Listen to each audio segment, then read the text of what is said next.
Magandang hapon, Malacañang Press Corps, and welcome to our press briefing today, February 21st, 2023. It's been a while since our last briefing, and I trust that you've been getting all the updates from about the programs and activities of President Ferdinand R. Marcos Jr. and the Cabinet through the Presidential Communications Office. Before we proceed with the main topic today, we would like to share with you the latest appointments of officials in different agencies. From the Office of the President, Isidro Purisima, Acting Presidential Advisor on Peace, Reconciliation, and Unity. Wilben M. Mayor, Presidential Assistant 1, Office of the Presidential Advisor on Peace, Reconciliation, and Unity. And Valerie Joy Brion, Executive Director 5, Commission on Filipinos Overseas. At the Department of Agriculture, Gabriel L. Lagamayo, Acting Administrator and Member of the Dairy Industry Board, National Dairy Authority. Domingo Bartolome Gonzaga, Director 2, National Meat Inspection Service. Julieta Opulencia, Deputy Executive Director 3, Philippine Council for Agriculture and Fisheries. And at the Department of Environment and Natural Resources, Senando A. Santiago, Acting General Manager and Chief Executive Officer and Member, Board of Directors, Laguna Lake Development Authority. At Department of Finance, David D. Ero, Acting Member, representing the Agrarian Reform Beneficiaries, Board of Directors, Land Bank of the Philippines. Virginia Orogo, Acting Member, representing the Agrarian Reform Beneficiaries, Board of Directors, Land Bank of the Philippines. And at the Department of Labor and Employment, Emerico O. de Guzman, Member representing the Employers Sector, National Tripartite Industrial Peace Council.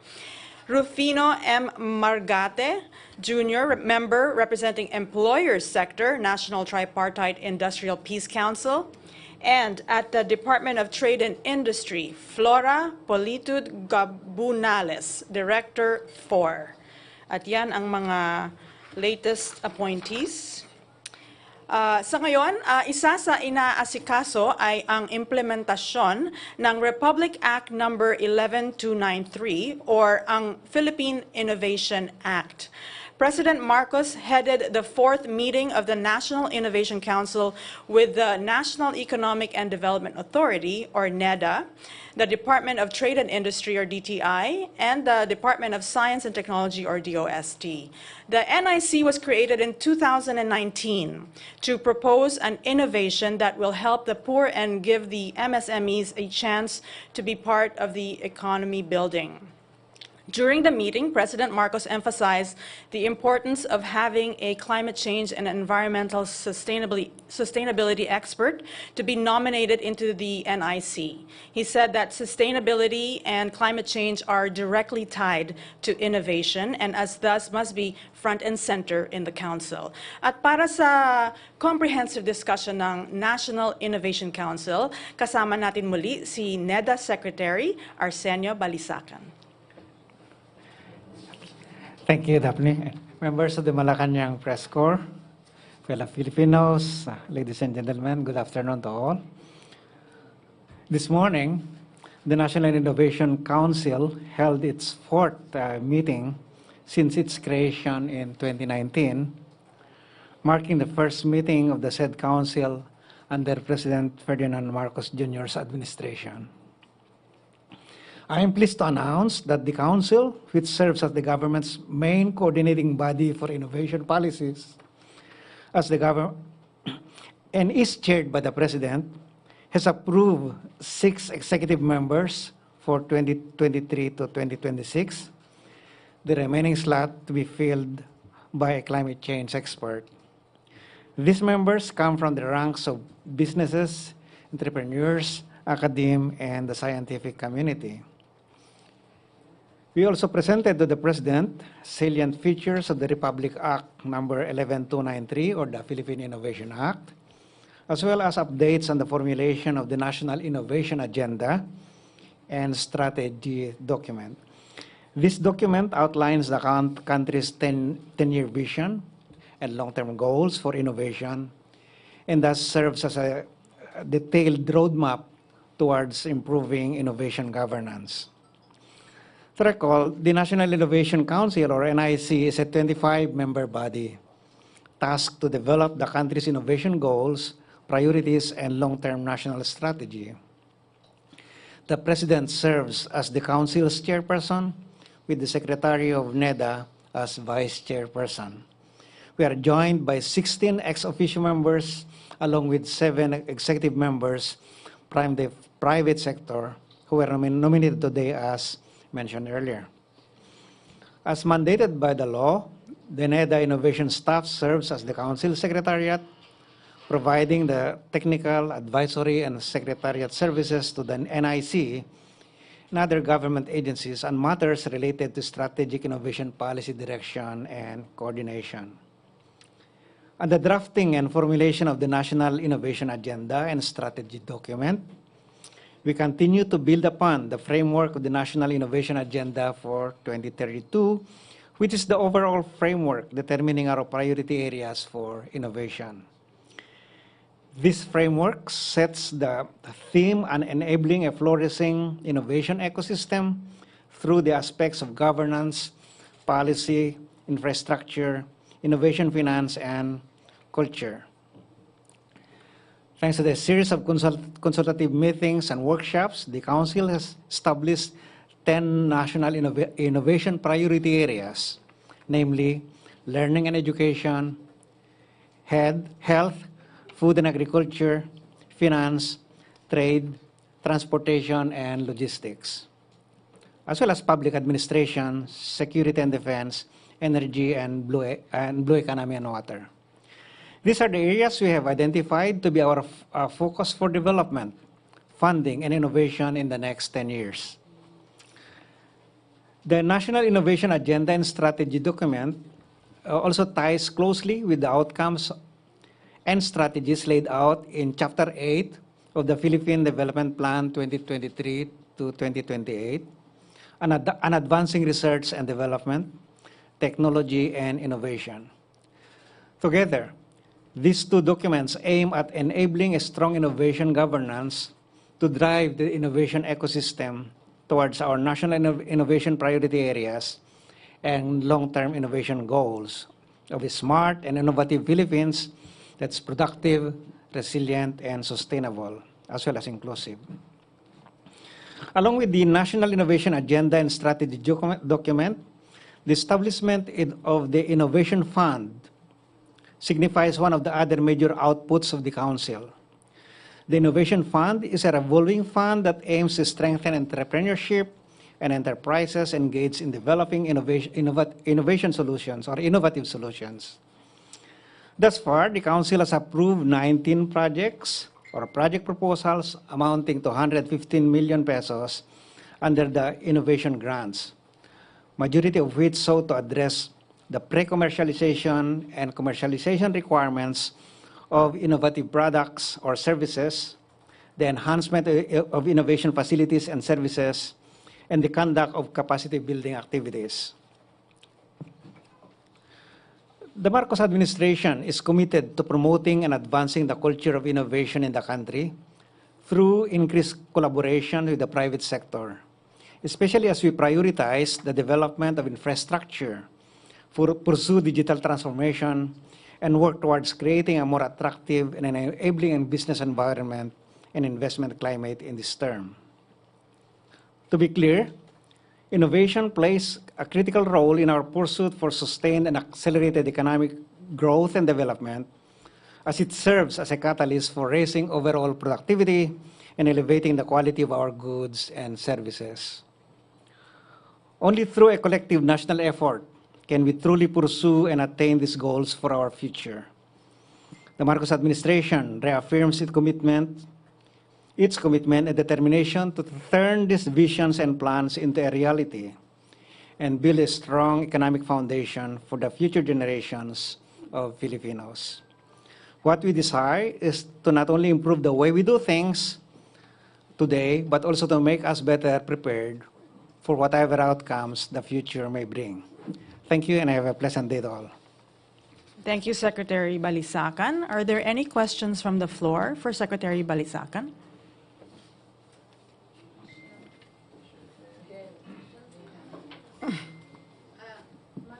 Go ahead, Eden Santos, Net 25. Another issue lang po, regarding po dun sa sinasabing umarangkada na po yung Senado sa debate po ng RCEP at syempre yung Congress po suportado ito, no?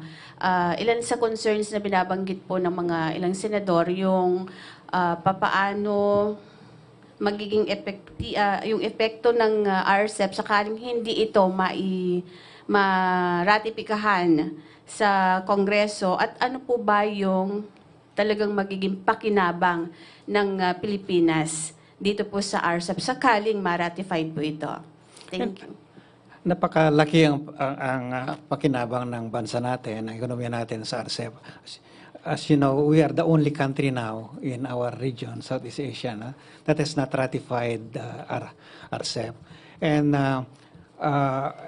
at the same time, we know that yung paglaki ng investment ay yung nakakapag-improve ng job opportunities natin, lalo na yung mga magagandang quality of jobs. Without those investments, we can't expect to have a much more improved investment or employment opportunities, no? So kinakailangan natin ng investment. At siyempre, kung yung mga investors, lalo ng mga foreign investors, kung naghahanap sila ng kung saan papunta sila sa mga countries na malinaw na ang rules, na particularly yung mga trade facilitation, sa mga policies nila sa investment, respetado na yun ay hindi binabago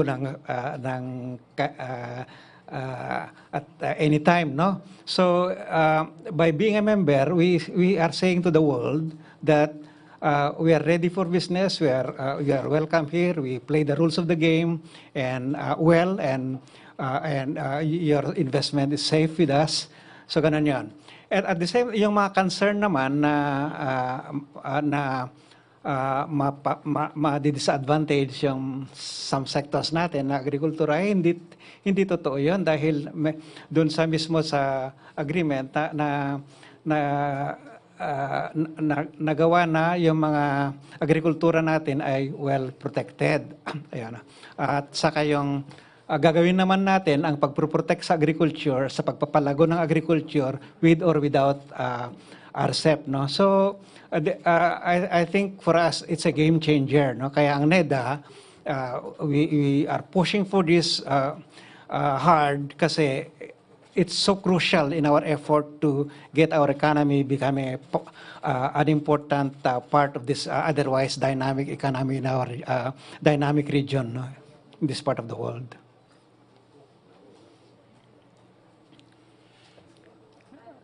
Harley Valbuena, DZME. Hi, good afternoon, Ms. Daphne and Secretary Balisacan. Sir, my question, there was an announcement from Senate President Zubiri that they will raise the inflationary assistance for the Senate employees to 50,000 pesos. It has gone viral po and a lot of people are reacting about it. So, on your part, sir, will there be a similar move for the employees of the Executive Department, and are we also considering giving inflationary aid to the public or at least to the poor ones? Ang approach namin dyan is siyempre lahat tayo ay naapektahan differently dun sa inflation, no? On the one hand, we are trying to work out na yung inflation na yan ay bababa in the coming months, no?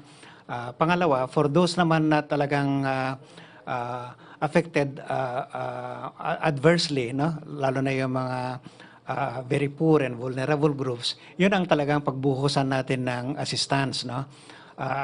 Hindi feasible na lahat naman na ibibigay ay pare-pareho yung treatment, no? Kasi as you know, our fiscal space is very, very limited, no? And so, from yung approach natin, make sure that we are able to address yung kung saan nanggagaling yung inflation na yan, at yan ang ina-address natin ngayon. Yung inflation na yan, alam natin, nanggagaling sa mga forces na nangyari, like halimbawa mga typhoons that destroyed our crops. Merong nangyari na alam natin na our kulang ng supply pero hindi tayo nag-import or late na yung pagdating ng import to supplement yung local production. Yun, pwede naman nating ma-address, no? We are not helpless there. I mean, and then we are doing our best to address those production issues and lalo na sa supply chain. Now, doon sa mga vulnerable talaga tayo nakafocus ngayon, kaya nga dinadalihan namin yung mga issues constraining yung digitalization natin kasi yun ang makakatulong sa ensure na yung mga limited assistance natin ay makakarating talaga sa mga dapat matulungan. So for now, sir, wala pa pong pinoconsider na gano'n na itaas din yung inflationary aid sa employees ng executive department or executive department? Kung meron man po. Not that. Of course, there are talks about another round of yung SSL, but that is still premature. And so far as I know, there's not part of the discussion now itong parang general assistance as that provided by the Senate. So, Secretary, are you saying... Secretary, are you saying na yun ay sa Senado lang po? Paano yung yung mga empleyado sa Kongreso, sa Kamara, na bakit sa Senate merong 50K na inflationary benefits? Sa kanila naman yun. Sana all daw. Sa kanila yun.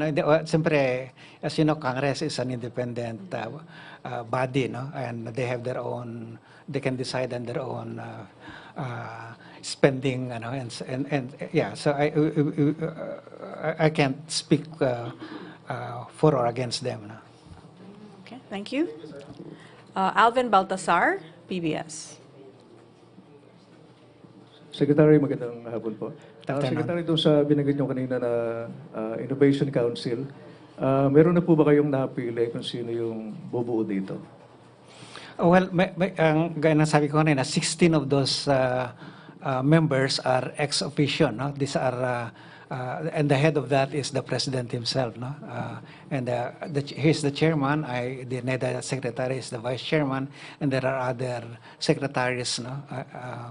From the various departments. And then the law provides for the inclusion of 7 executive members. And yun yung na-decide namin kahapon based on the recommendation of the Executive Technical Board, napili yung 6 na additional members, and yung 6 na yan ay come from the private sector, no? From the business, MSMEs, academe, and scientific community. Para lang makaabot sa pangkaraniwang tao yung Innovation Council na ito, sir. Ano po bang mapapanginabangan ng ordinaryong Pilipino tungkol dito? Alam nyo, napaka-importante yung innovation kasi alam nyo, these are the new processes, new policies, new products, new services that come into the market, no? Iyon ang nanggagaling sa mga sa sciences, research, entrepreneurs. Yung mga entrepreneur, yan ang siya yung nagpuput together yun ng yung output ng science community, ang output ng R&D. At ang Innovation Council, ang gustong mangyari dito is makapagbuo tayo ng what we call innovation ecosystem na that will encourage and promote innovation as a culture, as part of our economic culture. No? Kasi if you look at the history of economic nations, ang talagang pinaka enduring na source ng productivity growth, ng growth ng ekonomiya nila, ng ekonomiya is yung improvements in processes, in products, in services. Yun ay lahat manggagalingan sa innovation. Ang challenge natin as a country is we have not paid much attention to innovation. And yet, if you look at just look at Korea, for example. That is a country that's so high in innovation that even their culture has become a global phenomenon, di ba? So, yun ang gusto nating mangyari, na meron tayong ecosystem that encourages, that promotes, that even triggers, by funding them, helping them locate for their funds, for their access to credit, para yung mga bright ideas nila, good ideas nila can be supported, no? Secretary, sorry pa, wala lang po. Ano po ba ang ranking ng Pilipinas kung pag-uusapan ng innovation? Ano yung lacking? Ranking. Ranking, mababa nga eh. Mababa. Even in for comparable countries at this level of development, mababa tayo kasi titingnan mo na lang natin yung investment natin sa R&D, no?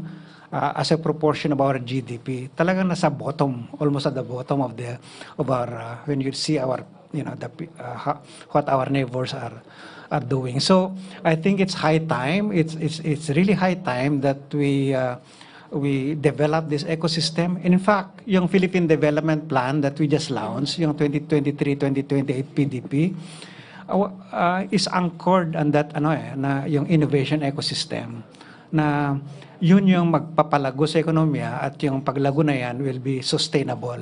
Yan ang gusto natin, na yung paglago, sustainable, at saka inclusive. Everybody benefits, nobody is left behind. Sec Balisacan, I just also want to add to what you said, kasi kanina na pag-usapan ninyo, itong innovation, yung pag-iimbento ng mga bagong teknolohiya, kasama na rin dito ang agri, yung mga tech, things that nakikita naman natin sa the past few years, ang daming bagong innovation. So ang tutulong ng NIC ay ang pag-re-register ng mga intellectual property at kung ano-ano mga support necessary, lalo na sa mga small and medium-sized enterprises. So napakaganda ng mga plano ng NIC. Yung mga platforms that you use for marketing, yung mga Lazada, mga ganong platforms, those are innovations. Those are the kind of things that we want to promote and to develop, no? Okay, any questions? Okay, we have Michelle Guillang of Daily Tribune. Good afternoon po, Secretary Good afternoon. Balisacan. My question po is about RCEP. Should the RCEP be ratified? There had been concerns that there will be an influx of agricultural imports in the country. Also, there have been concerns that the lives or the livelihood of our millions farmers and fisher folks will be at stake should the RCEP be ratified. What do you think about these concerns po?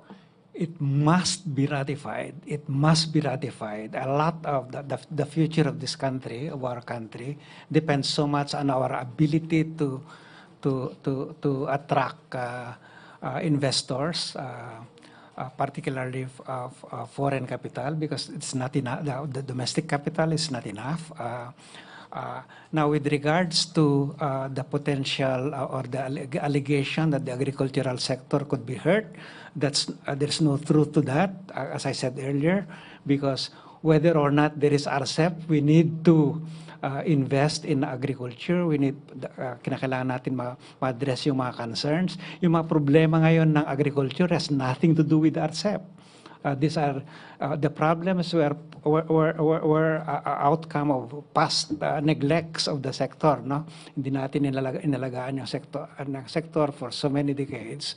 So yung very low productivity of agriculture has nothing to do with RCEP. In fact, my view is that by adopting RCEP, we are ratifying RCEP, will be even more forced to pay attention to agriculture, because only then can you fully maximize the benefits that RCEP can give to us. Again, I want to emphasize that we are not the only country asking or inviting others to come and invest into their country. Our neighbors, Indonesia, Vietnam, Thailand, they are all aggressively looking for the same investors. You know? And if you don't shape up, keep our investment climate, keep our rules of the game clearer, so that they are attracted to come in, then they will simply go to these other countries and will be left out. And I, as an economist, without those massive investments, you can't expect to generate high-quality jobs. That's plain and simple. We need a lot of investment. There's only so much that you can generate internally. As I said, we have incurred so much debt during the pandemic. We have very little fiscal space. The only way we can grow and maintain our growth at the rate we have experienced last year is to get investments, players that can build infrastructure for us, build plants and equipments for us, so that jobs can be created. Okay, thank you. Follow-up question lang po. Do you think with the ratification of RCEP, we will be able to tame the inflation rate? The inflation is a short-term thing. The RCEP is it's a longer term. You know, when we say that we join RCEP, it does not mean that tomorrow we'll benefit already, or even next year you'll already get a full benefit. Hindi ganun, no? Yeah, realistically, when investors look at a country, they look at it, and say, observe it for a couple of months, perhaps even years, and if they feel that they are safe with you, they come in. And even if they come in, for example, you want to invest a factory, a Nike factory, for example, it takes months before, even years, before that intention to invest to actual production. No? So hindi ganon. By that time, baka wala na yung inflation problem. Yung inflation is a current problem that may be 1 month, 2 months, 3 months. If we are lucky and are able to address our issues quickly, we should be able to see that inflation coming down by the mid of this year. Thank you. We have Alan Francisco of PTV4. Hi, Ms. Daphne. Hi, sir. Magandang hapon po, sir. Hi. Yeah. Sir, I understand that you already mentioned some efforts or the efforts of the government in helping our kababayans amidst this inflation, etc.